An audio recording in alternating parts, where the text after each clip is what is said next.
Hella spoilers up in this bitch. Honk if one falls out. Hey there.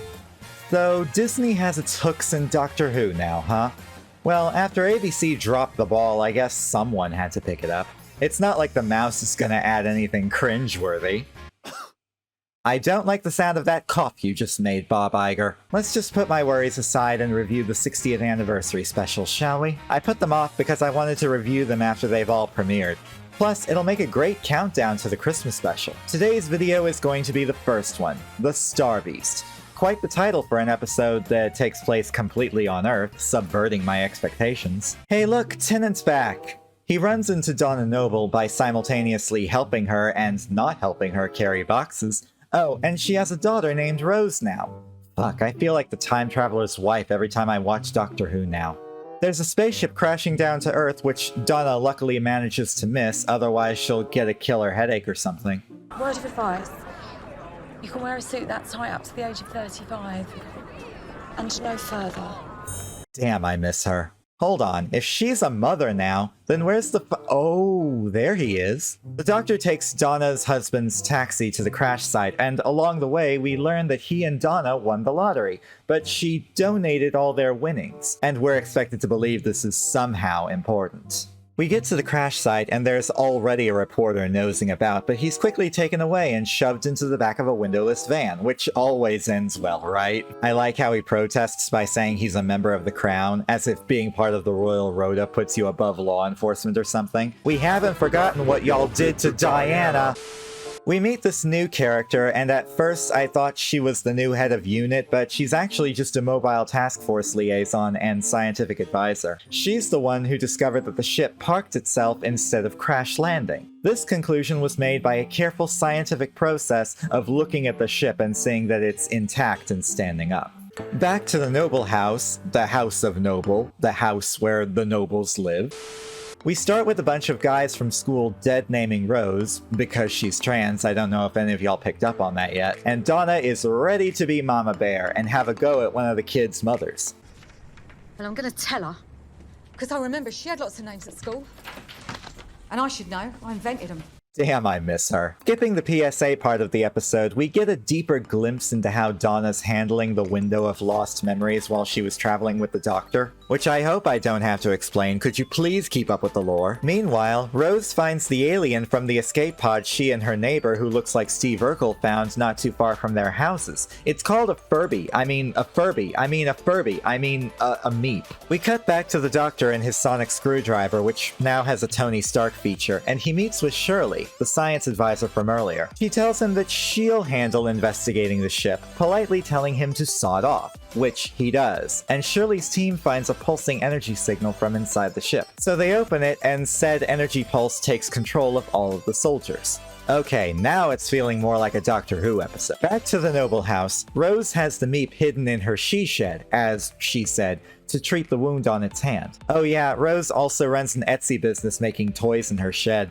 Donna comes out to remind Rose about taking the bins out, but gets easily distracted by the Meep, who pretends to be one of the toys in the pile. Not Rose taking credit for the costume designer's work, how very dare she! Anyway, Donna saw the Meep move and did what any normal person would do in that situation.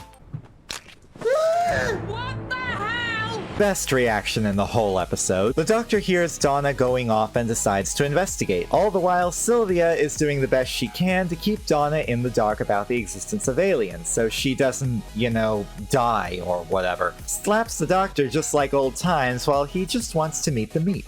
And everything comes to a screeching halt when Donna's husband shows up.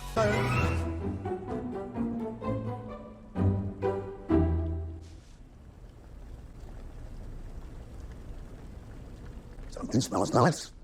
Chin in the dress. This has to be the most chill man in the universe. The Doctor treats the Meep, and the conversation turns to Wilfred.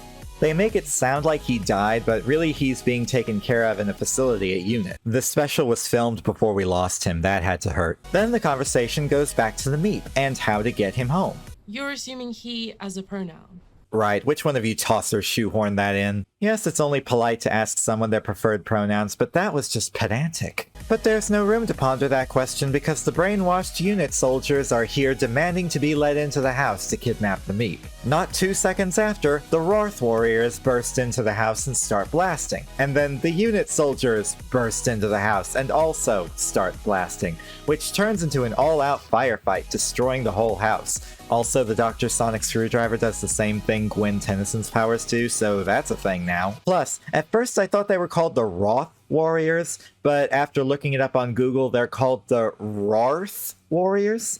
There's your bit of useless fun facts for the day. This has been another useless fact. Back to the British Furby. They all successfully escape, and in the safety of a parking garage, which is a sentence you'll never hear anywhere else, the Doctor teleports the Rorth Warriors? Jesus Christ, why did they call them that? He brings them to the garage to invoke a clause from the Shadow Proclamation, which bizarrely enough has never been mentioned once since Tennant left, which isn't important to the story, I just thought I'd bring it up, to hold a makeshift hearing. Also, what the fuck is he wearing? Anyway, the Doctor makes a point that the alien warriors, who shall no longer be named in the remainder of this video, were only trying to incapacitate the Meep rather than harm or kill it. They reveal that the Meep used to be a peaceful race until their sun went weird, warping their minds and turned them into psychopathic killers and cannibals.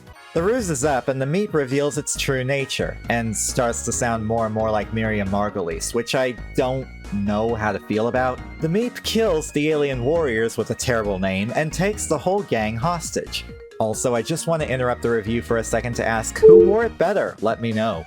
The Meep is going to use the alien warrior ship to leave the Earth, but the problem is it runs on something called a dagger drive, which takes energy by burning everything within a 5 square mile radius for fuel. Basically, the whole of London. Everyone is taken prisoner, but Shirley to the rescue! You've got weapons in your wheelchair. We all have. Gosh, I hope not. Can you imagine Greg Abbott with that kind of arsenal? All the school shootings he could commit himself instead of just sanctioning them through legislation? Shirley helps the family escape and sends the Doctor to the engine control room to stop the dagger drive from launching. But Donna goes along with the Doctor to help him because the script called for it, I guess. Good thing too, because the engine room is divided by a dropping plexiglass door, for no other reason than an excuse for the Doctor to reactivate Donna's memory Winter Soldier style. And the Dr. Donna is back. I gave away my money. Damn, I miss her. Donna Noble is descending. Now there's just the issue of her dying in a matter of seconds. But through the power of retconning, half of the meta-crisis passed down to Rose. Everyone is saved. Nope, hold on, we forgot about the evil Furby. Eject button. Now everyone is saved. Turns out the meta-crisis is still inside Donna and Rose, but the retconning is not over yet, because this happens. It's a shame you're not a woman anymore. She'd have understood.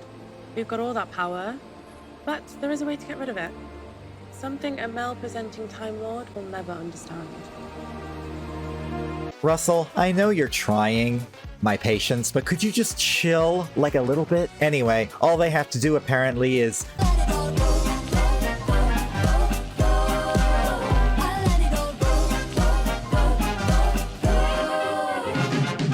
and boom! No more meta-crisis. Hallelujah. We get a brand new look at the TARDIS, and she looks stunning. Guess who got a budget upgrade? And look! Doors! This possibly means more episodes inside the TARDIS, and I can't wait for that. It even has a coffee machine, but I just remembered something. Donna's a schlopjokel. What's gonna go wrong? Oh my god, I did it again! All in all, I rather enjoyed this episode. It was a nice introduction to the next era of Doctor Who writing. I got to see Donna in action again, and we got to see Rose's true power. You're assuming he as a pronoun. Pedantry.